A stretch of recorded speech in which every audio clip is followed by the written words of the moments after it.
Good afternoon. My name is Eric Lawrence. This is Veterans Upward Bound, also known as Veterans Pre-College.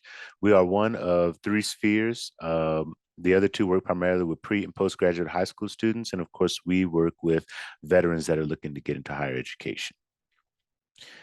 So a bit about our overview. We'll go over the presentation, which is just a lot of our general services that we provide, some discussion based about your plans, what institution you plan on going to, what goals you have ahead of yourself, some in-house paperwork such as SMART goals. We will need a few documents from you, the participant, such as proof of eligibility, just something saying that I was in the military, and something saying that I am registered for classes once we get to that point. And of course, any other paperwork such as applications, whether they be for the VA, for the school itself, whatever you need as a student or as a veteran. So what is the VPC? We are a federally funded program by the Department of Education. We're at no cost to the veteran. We've been on UTK's campus since 1989, but we are not owned or controlled by UTK. So essentially, as long as the veteran or service member or their school is physically in our AO, which is essentially the greater East Tennessee area, then they can fall in line with our program. We provide tools, resources, and self-confidence. What that essentially means is any items that you need for class, to include any tutoring resources and things of that nature. We have all of those covered for you. So please check with us before you go spend your money or your time on anything. We may have it. If we don't have it, chances are we can get it for you. Like I said, as long as the student or the institution is physically in our AO, then we can cover them under our organization. And when I say institution, I do mean any vocational, 2-year, 4-year, private or proprietary institution. This is a mild breakdown of our eligibility. It's essentially the same eligibility as your education benefits for the VA. So as long as you do not have a dishonorable discharge, and as long as if for the active duty people, if you have been on active duty for 180 days or more, or if you're a National Guard or reservist, if you were on active duty for at least 30 days or more. So really just enough time to get in and out of training. We also do ask some very general questions. Since Uncle Sam is paying our bills, he wants to know who we're letting in the house. And he wants certain demographic information, such as, is this participant a first generation, meaning do either of their parents already have a bachelor's degree or higher? Where do they fall on income guidelines? Are they low income, middle of the road, high income? And do they express academic need? And we generally say that if it's about academics and you need answers to questions, then we qualify that as academic need. This is our area from Scott to Monroe to Coke County. Just to the right of us is ETSU, and to the left of us is Austin P. And just down here in the bottom right-hand side is a map of our 60+ programs now. And it's really just to show that if you didn't fall under our umbrella, then chances are we have a program out there for wherever you are, and we could basically just slide your paperwork off to them, kind of like a handoff, and you would fall under their program. Well, it's all under the same umbrella, but just not under our house, so to speak. This is our career exploration. We have the career game, and we have Dante's Cooter. And what they essentially are ASVABs for what you should do as a career. Career game itself focuses primarily on what you're interested in, whereas Dante's focuses a little more about what you're good at. So we have both of these things in-house. Again, they're free of charge. It costs nothing for you to take them. And it's more or less a self-assessment for anyone who doesn't know, like, hey, I don't know what I want to major in, or I don't know what I want a career in the future. And these are just tools to kind of help you figure that out. For academic advising, if you need help identifying a major or a concentration for yourself or a technical program, whatever it is that you're going for, we can definitely help with that. Everything is digital now. So if there's anything with the campus technology, such as if there's an app that you have to download for class or for the school, or if there is everything's digital now. So if you need to access your ID for the school, because all we have is digital IDs on our phone, then by all means we can help with that as well. If you need any help prepping for classes, getting things organized, making sure that you have all the items that you need for the class, knowing how to operate any programs, whether they be computer programs or phone applications, in order to achieve your goals, and then we'll help them with all those things as well. And college life readiness skills. We understand that for a lot of people, a lot of our participants, this is their first foray back into schooling, probably for quite some time as well. So if there are any stressors or anything like that that they need to get off of their chest, just um, college life, university life, maybe they're not as mentally or physically, whatever, prepared for it, then they can always come, you can always come to us and we'll do our best to kind of facilitate the issue. For admissions prep, if you need help, usually with the schools, they want you to write some type of personal statement, or at the very least, you have to request your transcripts from either high school or from the military, whatever. We can help with any of those things. We don't necessarily write the personal statements for you. Well, we definitely don't write the personal statements for you, but we'll overview them for you. We'll go over them. We will proofread, whatever the case may be. But we're not, it's up to you to put in the actual legwork. For tutoring and workshops, we do have ComFit, which is our math, English. ComFit essentially gets you up to college level for your core classes, for your core curriculum.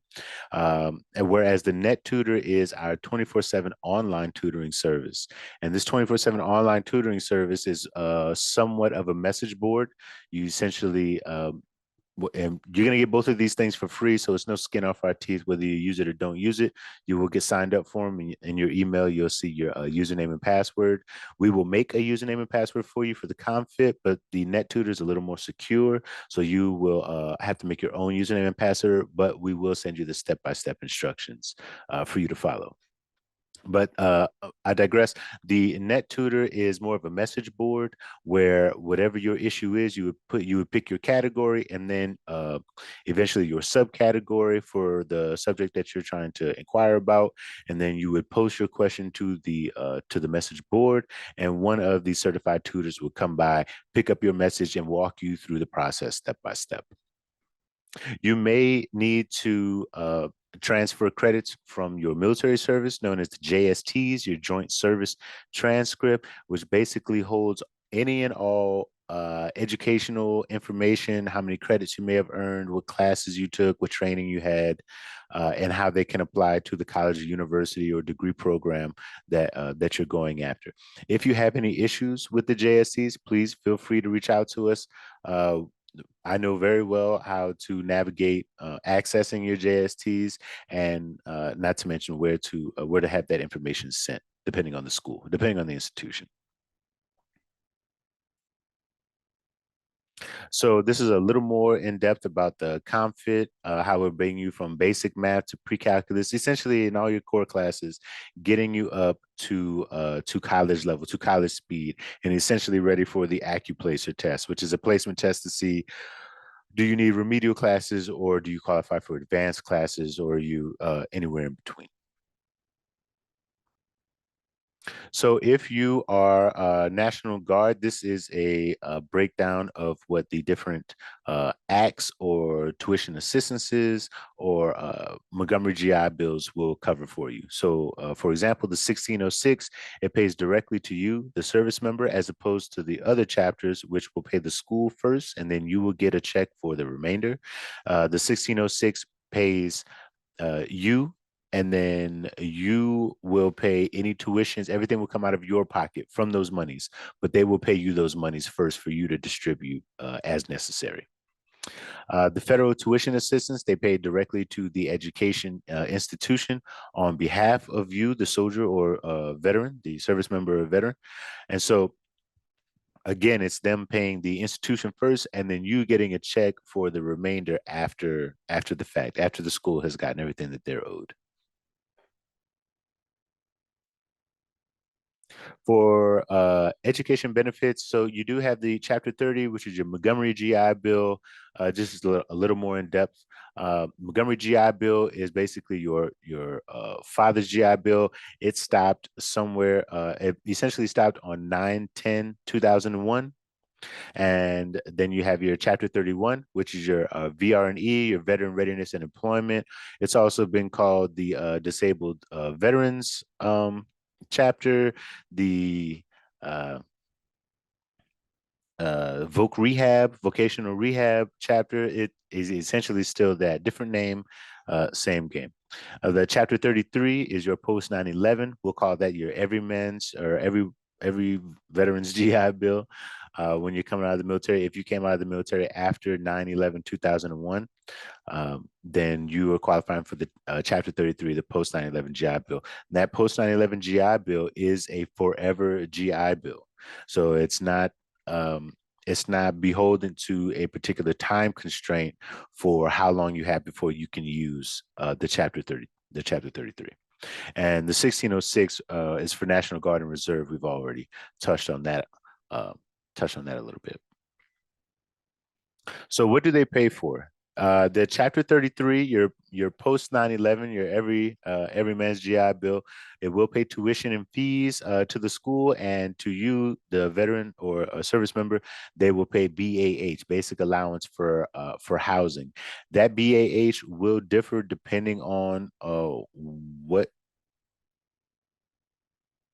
like how whether you are a full-time student, half-time student, three-quarter time, one-quarter time, what have you, that BAH will change. And also what region you're in, that BAH will change to reflect just how much you're getting in compared to the general populace. You have your Chapter 31, your VR&E, your vocational rehab, whatever you'd like to call it. It will pay tuition and fees and then pay you BAH. It pays you a little more in BAH than the Chapter 33 does. It will also pay for any mandatory expenses, books, parking passes, orientation fees. It will help. It will buy you a laptop if necessary, and a printer. And it will also help pay for your internet bill for your at your home. It does not pay for meals or flex plans or anything like that, or anything that needed to be reimbursed where you pay for it first. They're going to pay for everything, and they're going to pay for everything up front. The Strong Act is basically a last dollar act if anyone is planning on using the Strong Act. It pays for tuitions and fees, but this is after all other monies have been exhausted to pay for tuitions and fees and whatnot. And they will also not cover meals or housing or ebooks, which are your online books that you may need for class, parking passes, and your orientation fee. And the orientation fee is also going to differ depending on what institution you're going to. And then, of course, there's your Chapter 30, 1606. They will pay for tuition, fees, and BAH to you, the individual, and you pay the school. The 1606 and the Chapter 30 are essentially the same in the fact that they give you the money in order to do what you need to do, and you make sure that it gets dispersed how it needs to, as opposed to the VR&E or the Chapter 33, which will pay the institutions first, and then you will get the remainder or the balance. So FAFSA is the Pell Grant. Whenever you're filling out FAFSA is literally the Pell Grant. You do not have to pay back grants. You do not have to pay back scholarships. You will have to pay back loans, but you do not have to pay back scholarships, and you do not have to pay back grants. The FAFSA is a Pell Grant for that 73.95, and that varies from year to year as well. The Pell Grant also is the only monies that are dependent on other monies. So when you fill out your FAFSA, the first thing they're going to say is send us your W-2 from 2 years ago. You're going to say, okay, you're going to send them your W-2. Now, you may or may not be making the same type of income that you were making 2 years ago. So if you need to, if you want to file for an appeal, then you file for that appeal, and the FAFSA will essentially come back to you and say, okay, we'll accept your file for appeal. Please send us your most recent W-2, and we'll make our judgment based off the most recent W-2. And that's what'll happen there. Now, other than that, any scholarships, any state aids that you get, any monies that you get from BAH, from VR&E, any of those things, none of those monies interact with any other monies. They don't care if you have $1 million in scholarships and you're getting the state aids, you will still get your BAH. The VA will still pay for that tuition. It will still pay for those books, if depending on the chapter that you're under.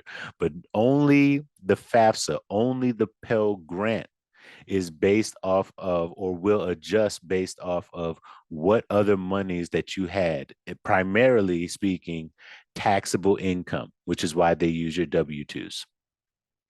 Student loans, we always say, please, there, there's probably enough money. We can help you find enough money out there that you do not have to pay back, especially as a veteran or a service member. So if you can avoid student loans, please do so. Give us a call. If it gets to that, please give us a call first. Shoot us an email first. With scholarships, we are not actually in the business of finding scholarships, but we are in the business of helping you. So if you need help finding scholarships, if you need help filling out paperwork for scholarships, not saying we're going to write the dissertation that they want from you for the scholarships, but to say that if you need something proofread, if you need some people to brainstorm with, or whatever the case may be, then absolutely, that is what we're here for. So you qualify as a Tennessee resident once you've lived here for at least 1 year. That being said, as far as the schools are concerned, the universities and whatnot, they will, for you as a veteran, they will automatically treat you as an in-state student. The universities will treat you as an in-state student, but the state will not treat you as an in-state resident until you've been here for a year and you've gotten the proper paperwork in order, which can usually be handled, or at least you can ask questions at your local comptroller's office. But once you have become a certified resident of Tennessee, Tennessee does have particular scholarships, such as the Hope Scholarship, the Aspire Scholarship, the non-traditional Hope Scholarship, and the Helping Heroes Grant. All of them essentially will help you, financially speaking, will help you obtain your goals, but only at different levels of the process. So for the Hope Scholarship, they will pay for your first 2 years of schooling.